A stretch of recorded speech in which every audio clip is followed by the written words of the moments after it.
want to be able to enjoy this too, and I totally have. And my question for you is, before we begin, is this thing going to be? Have you talked about like movie rights for this thing? It's so cinematic.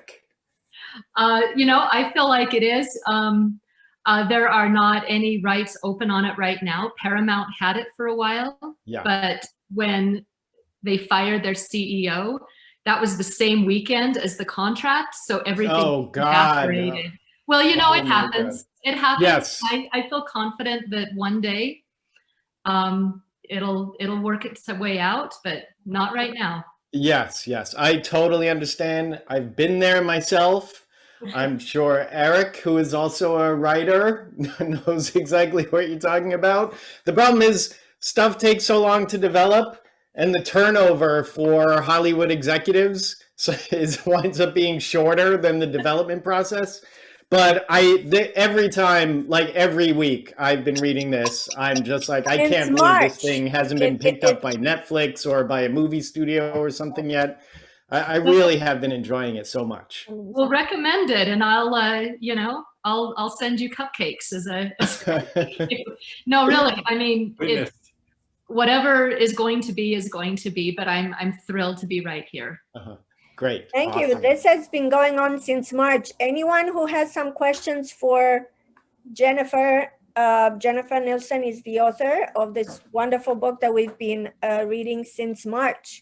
So please ask some questions. Are you, Kevin, okay with some moments taking it? Of course, yeah. Ask her why she decided to write a book about a false prince. Yeah, like where it started from. This is kind of a genesis. I really don't know the exact moment of beginning, but I can tell you when I'm pretty sure I found sage. So I live in the northern Utah. In Utah, where I live, there's a lot of wilderness programs. That's for kids whose lives are just so far out of control that their parents need another solution for them. My job at that wilderness program is I did the IQ testing, the psychological testing, their history, and I compiled it into a report. And I did this for hundreds of kids. And let's face it, Sage today, he would totally have been sent to a wilderness program. But there was this one boy, I remember, he never would obey the rules. He had no recognition that the rules applied to him.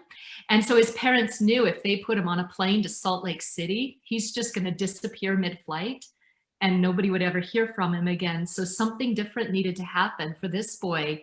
He's asleep in bed one night. A man about the size of a mountain grabs him, pulls him out of bed and says, "Get dressed." And he hand walked this kid into the program.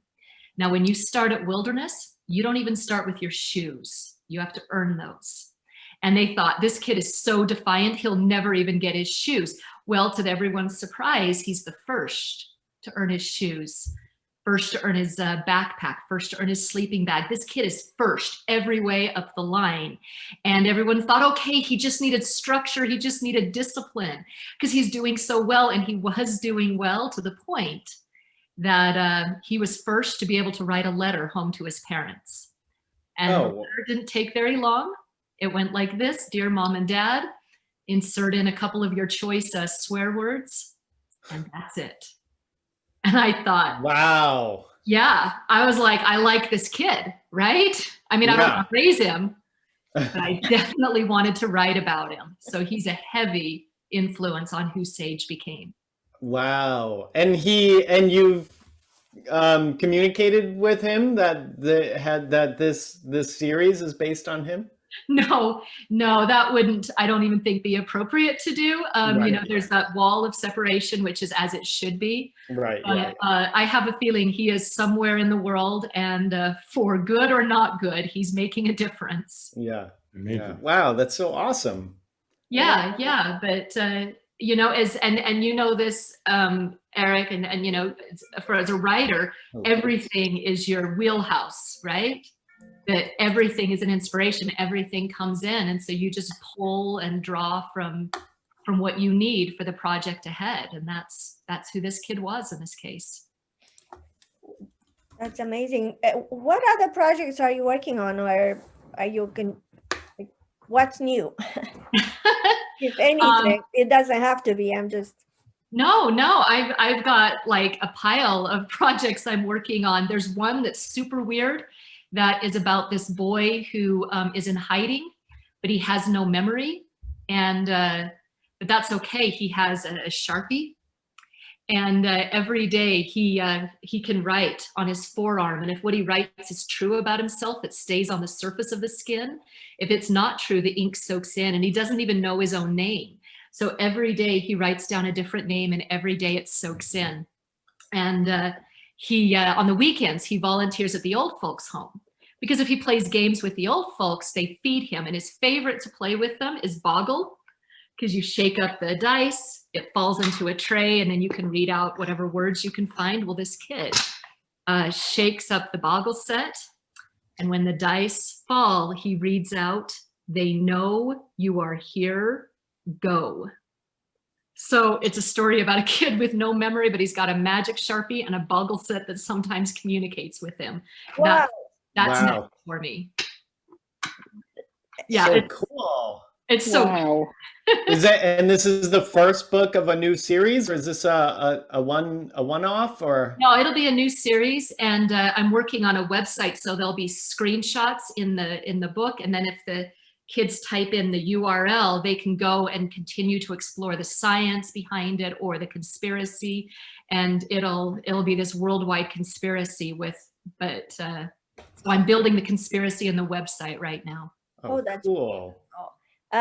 Actually, very interesting. I'm so relating to the marker on the hand. My daughter used to do that actually all through middle school. Everything was written on her hand with a Sharpie, not necessarily a Sharpie, because that would be a permanent thing. But so I saw that kind of kid. It sounds familiar to me.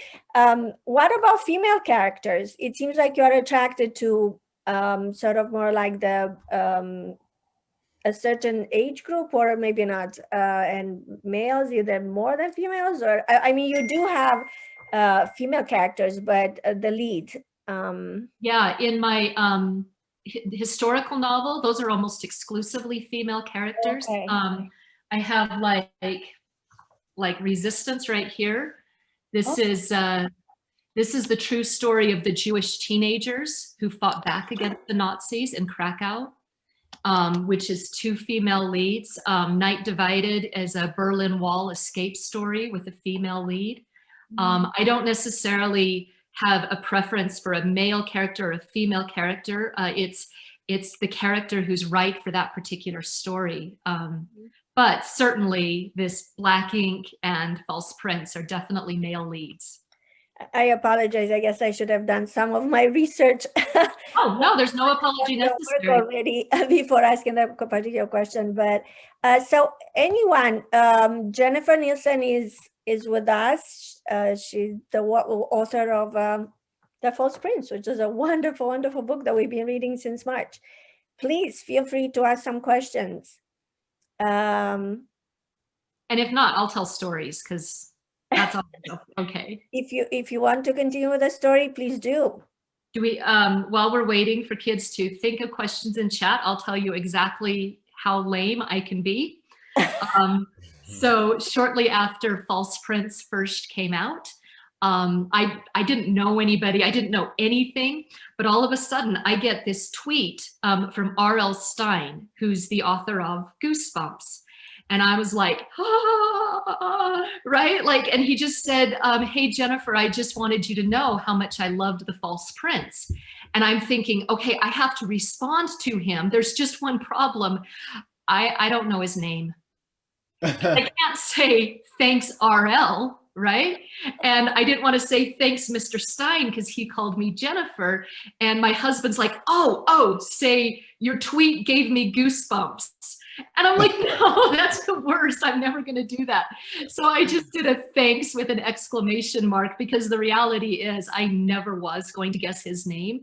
Naturally, if your initials are RL, then your name is going to be Bob.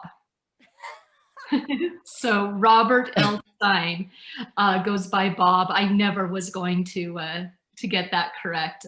Great man. Wow. but that's just how lame I can be. Obviously, we have our things. I just. I like your. I am a fan of your husband's response, though.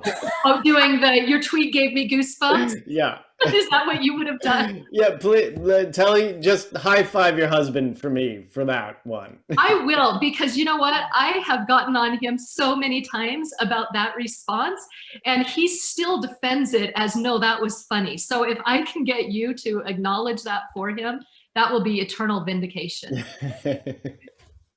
Yeah. Wonderful. So I guess people are pretty quiet. Please let me know what you want to do. Kevin, do you want to start reading? Jennifer, do you want to add anything? You know, let me tell one more story, and then whatever Kevin wants to do, we'll run with that. Okay. I'll tell a little more serious natured story that to help people understand just what this series has been, what it's meant and its reach.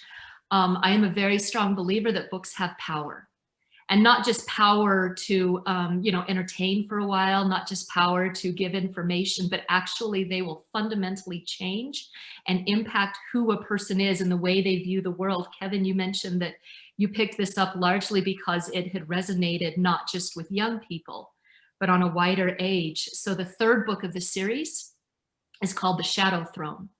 And right before The Shadow Throne, soon before it was going to release, I had an ARC, which is it's a review copy. It's not the final book, but I had one left and I was giving it away on a contest. And the contest was going to expire Saturday at 10 p.m. And then that would be the end of the contest. And Sunday morning I got up, and right there in my inbox, there's the name of the winner. But the very next email was from a man who had been at war in Afghanistan. And this man had come home with severe PTSD, so severe, he wasn't functioning. He couldn't hold a job. He can't hold his family together. Everything is flying apart in his life. And he finally got into this therapist who said, you need to read. And this man said, are you crazy? I can't get through a sentence. I can't focus for a sentence. You want me to read a book? And the therapist said, you've got to read. So his wife went down to Barnes & Noble, came home with a big stack of books. It just so happened that False Prince was on the top.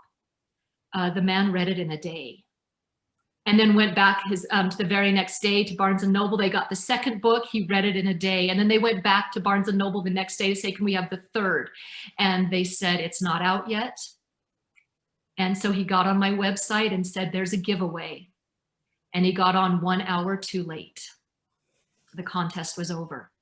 And he wrote me and told me this. And I said, well, listen, the contest is over. I've given away the last ARC. I don't have any more. But my editor has just sent me a hardcover. I only have one, a hardcover of Shadow Throne. Shadow Throne is a war book. And I wrote in it how I thought that book applied to this man, and I sent it off. And about a week later, I got an email from his mom who said they sat in the kitchen and cried. And I got an email from his wife who said if they ever have any other kids, they're naming him after Sage. And they said this was the book that saved his life. And so if we ever doubt why reading matters, why books matter, why it matters that you have done this for at-home learners, it is because books have power. Hear, hear. Wow. Wow. Thank you. This is unbelievable. Jennifer, I have a question about the program that you worked at. How did you get involved with that, with the wilderness program? Were you volunteering? Yeah, no, it was just somebody, one of the psychologists who worked for the program lived a couple of streets away from me. And he just recommended me for the job because, I mean, at the time I wasn't published, but he knew I was kind of a, cross every T, dot every I sort of a person. And he's like, that's what we need, is somebody that detail oriented. And so he just asked, And I was totally in for it, because from a writer perspective, every single kid, it's a character profile. And so it was just a deep dive for me into understanding the background of any given character, because that's what it was, is just peeling back every layer of a person to say, how did you get to be here? It was fascinating. Were any of the other orphan characters based on kids that you had met?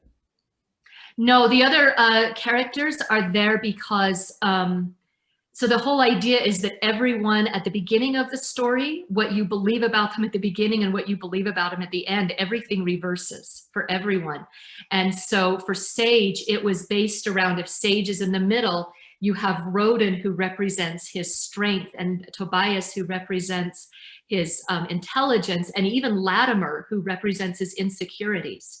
And so if you triangulate Sage, those are the three representatives of who he is. Wow. I should note the name Latimer hasn't come up in a while. I should just note to people that are listening that that's the orphan that early on established that Connor, the nobleman regent that has making them compete to become the to see who will impersonate the prince. Latimer is the one that was killed after he was given an offer to leave the group early on. Yeah, 3 chapters in, I kill an orphan. I mean, that's I know, I think that's when we all knew, oh boy, okay, this is going to be a ride. Well, that happened for 2 reasons. Reason number 1 is because as soon as you know that I'm an author willing to kill off characters, it raises the stakes, because a lot of authors won't. And so you never have to worry about main characters. But as soon as you know I will, it changes everything. And the inspiration for that actually came from, if you remember, the show 24 that Kiefer Sutherland was in. Mm-hmm. All right. So for those who may not know it, it's every episode is an hour, and it represents 1 hour of a day. 24 hours. The show is 24. At the very beginning of season 2, the very opening scene, one of the main characters goes to unlock the door to his house, and it triggers a bomb that explodes his entire house. And one of the main characters is gone at the very opening of season 2. And as soon as they did that, I knew, all right, no character is safe. And so Latimer, he was the result of what I learned from 24. Oh, so when you came up with the character of Latimer originally, did you know that you were going to kill him off early? Mm-hmm. I knew, and it was really awful, because it breaks a lot of rules, especially for writing for young people, which is, if there's a death, it has to have meaning. Yeah. And Latimer's doesn't. Latimer literally dies for nothing but for Connor's plan to go forward. And so it's a very cruel sort of a death to do as an author, but it's why Sage stays, because he could leave Farthenwood at any time. Well, he doesn't leave because of Latimer.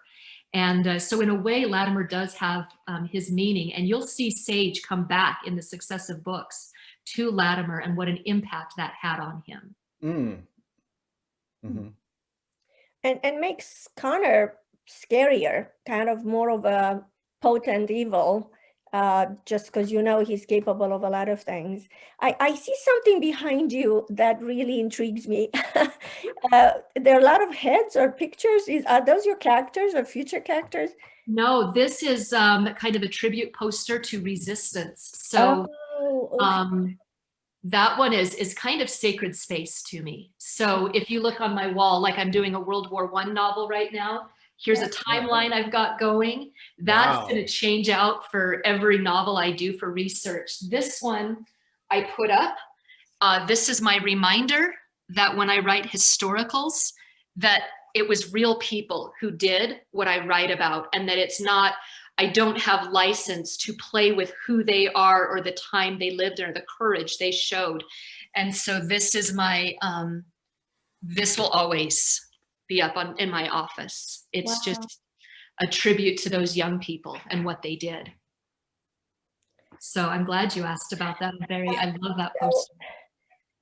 I'm How, so how much of your, when you're starting a new novel, what percentage of the work is just research as opposed to coming up with the narrative? It just all depends on the novel, but certainly for the historical, it's really heavy Yeah. because, all right, let's take resistance, for example. There are people in this world who deny the Holocaust ever happened, right? And so if I get one little fact wrong in the book, then I allow that person to say, well, if she made this up, maybe it's all made up. And so the weight upon me to get my research accurate is very heavy. And so I was downloading of the Warsaw Ghetto, I was downloading the German aerial maps and then mapping out the sewer entrances and exits so that I know if I say on this street, you could enter a sewer line and escape the ghetto at that exact place. Like you could use it as a roadmap of accuracy because when young people particularly read a historical, even if it's a fiction novel, they read it into their minds as that is the way it happened. So the research is very, very important. And then the narrative follows the research. Mm. So do you, when you're starting a new project, are you more thinking in terms of character or just like a historical theme that you want to explore, or is it different depending on the project? No, it's always character. And I should say this, which will, I'm not going to compare myself in any way, but my background is theater. All right, I'm a theater major. And so I don't approach character from a English or a language arts perspective. I approach it as if I were portraying that character on stage. And so it's always about character and then inserting them into the world as I've built it. And it's about, building do they slouch? Do they stand up straight? Do they make eye contact? Do they avoid it? Are they a center stage character? Or are they an upstage left character? And so I build from that perspective, and because it's always character. False Prince wouldn't be anything without Sage. So it's always about character. And you understand that, I mean, in the same way, right? The characters you build are what viewers tune in for, always. It's the same. Yeah. And I love one of the things that I like about it is Sage is such a cool character, but also the villains, the antagonists in this story are equally as cool, which of course is super important. I mean, Connor, being the type of guy that kills an orphan, and then I love the characters of Cregan and Mott. Those names, just the names, it's like you nailed the names. Cregan, of course, yeah. Yeah, Cregan